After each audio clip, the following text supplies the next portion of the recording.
Greetings and welcome to the broadcast. Today we're coming to you from the Apostolic Nuncio here in the Archdiocese of Pretoria. And I have with me His Grace Archbishop Peter Wells, who is the Apostolic Nuncio to South Africa, or rather to Southern Africa, because it's not just South Africa. As a matter of fact, it's South Africa, Botswana, Eswatini, Namibia, and Lesotho. So Archbishop Peter Wells, thank you so much for availing yourself and talking to us. It's been 7 years of service in Southern Africa to this region. What have been your impressions? Well, first of all, Sheila, thank you for the opportunity to talk with you. It has been a wonderful time of grace, I would say, this last 7 years. We have been able to look and see so many different things in the church here. I think, the job of an apostolic nuncio, first and foremost, is to observe, and then to listen, and then to respond, and make sure that these things all go back to the Holy Father so that he can also respond. And one of the things you cannot help but be impressed by, especially in Southern Africa, is first and foremost, I think, the vitality of the church here. It is a very alive church. The participation of the faithful, the beautiful liturgies that we celebrate together. And one of the things that has always impressed me is the youth of our community here. It is a very young community, and it is a community with lots of hope and with lots of potential. And that is one of the things I'm going to take away with me. I also saw it when I served in Nigeria many years ago, how young the church was in Nigeria. And you see the same thing here. I also like to say, though, ironically speaking, it's also our biggest challenge because we have to make sure that we are continuing to do what we can to nourish the youth here. We have to do what we can to make sure that their hopes and their dreams are fulfilled as much as possible. We know that we're facing a lot of difficulties in this area of the world, as we are in the entire world. But in particular, our youth are affected by a lack of gainful employment, not a lot of opportunities today, and they're somewhat discouraged because of this. And this is also a great, I think, challenge for our faith community, to be there for them, to do what we can to promote them and to assist them so that they can, in some way, we can find answers to the many questions that they have today.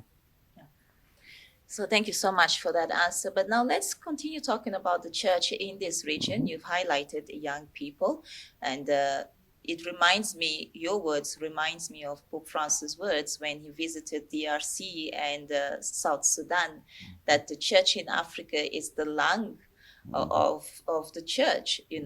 Africa rather is the lung of the Catholic Church. Speaking of that, we also have the other phenomenon in Africa, which is cultural. It has to do with cultures. Certain parts of Africa have handled very well enculturation, but what about these countries where you've been serving? Because I know, for example, the SACBC, which is South Africa, Botswana, and Eswatini, are very busy with the whole issue of enculturation. But what have you observed in terms of enculturation? Yes, I think enculturation, if you remember during the pontificate of St. John Paul II, he spoke at length about enculturation and what it means for the church. And the church has got to be very careful because, as we know, in the past, there have been mistakes that were made where the church would come in and kind of completely push the local culture out and try to impose the culture from the West, especially liturgically, etc. And this is very evident. I think we have a nice medium way now that we see in so many places where we come in and we respect and embrace the cultural traditions that are consonant with the teaching of the church, all times realizing that there are certain things that are not maybe consonant with the teaching of the church. And this is where John Paul II talked about the need to at times purify culture. Sin is in every culture, and there are sinful structures in every culture. Those type of things also, we need to look at that, and we have to make sure that it's dealt with appropriately. A good example would be in some places that we see where the treatment of women would not be at the level it should be, and that also there's a toleration for certain attitudes and even violence towards women, which is absolutely not in context with the Christian teaching. And it's certainly not in context, it's something that cannot be enculturated. And those are things, I think, a good example of where the church needs to bring in a message that we embrace what is good, and those things that need to be challenged, we challenge. And now, speaking of a growing church within Africa, if you look at South Africa, the context of South Africa, Catholics are a minority. And young people, the participation of young people, especially post-COVID, hasn't been the same as before. And not just young people, but many people also tend to choose to have online masses, for example. And seeing that your part of your job is to report to the Pope as to what you've observed and what can be done. How do you see the growth of the Catholic Church in South Africa? Mind you, we've just celebrated the Jubilee. Yes. And we've also celebrated the 100th anniversary. So how do you see the growth of the Catholic Church in South Africa, to be specific? Well, I think that the church, we can say statistically speaking, it seems that the church is growing slowly, but it is growing. We are about 6% of the population now, which is quite significantly more than it was 100 years ago when an apostolic delegation opened here. Now, is it growing as fast as in other places in Africa? Probably not. But also the history is different here. The other Christian denominations that are here have always had prevalence. And so the Catholic Church was kind of a latecomer in the area in here.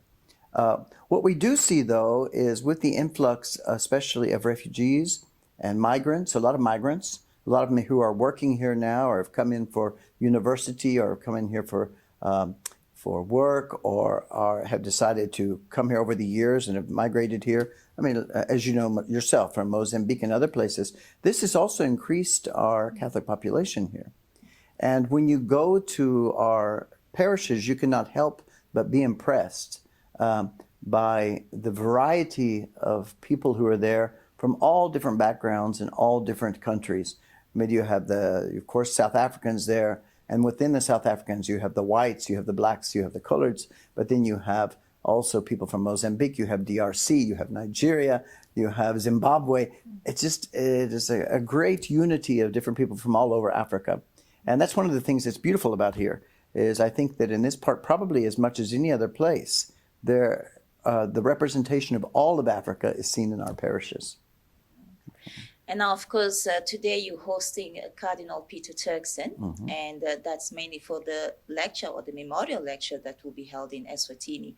And I can't help but ask, the whole issue of migration, the issue of violence, crime, racism as well. These are issues that are very prevalent, not just in South Africa, but also in neighboring countries. Neighboring countries are experiencing the whole issue of migration. What would be your comment about this? You've just mentioned the church is very welcoming. We have a mixture of different cultures within the church, but it's not the same in society. We are seeing a growing attacks towards foreign nationals in South Africa and perhaps in neighboring countries as well. What would be your comments? Well, this is something that's very worrying to all of us, I think. We have noted for some years now an increase in attacks against foreign nationals who are here, both those who are here legally and illegally. And I think it has to do with something that we're also seeing, not just here, but in other parts of the world, is an increased xenophobia and increased nationalism. And this is also happening in these regions. It is a worry because people move easier today than they did before. And one of the things that we are finding, and this is particularly true, I think, post-COVID, is that with a lot of the economic challenges that were brought in after the pandemic, during the pandemic and after the pandemic, what has happened is a lot of people have found themselves in very precarious situations, especially women and children. And they feel like the only way that they can provide for their children is to move. And so they have immigrated, and they're not always received with welcoming and open arms. They have found it to be a real challenge, and at times even have put their family in greater danger. And this is something I think we all have to be aware of.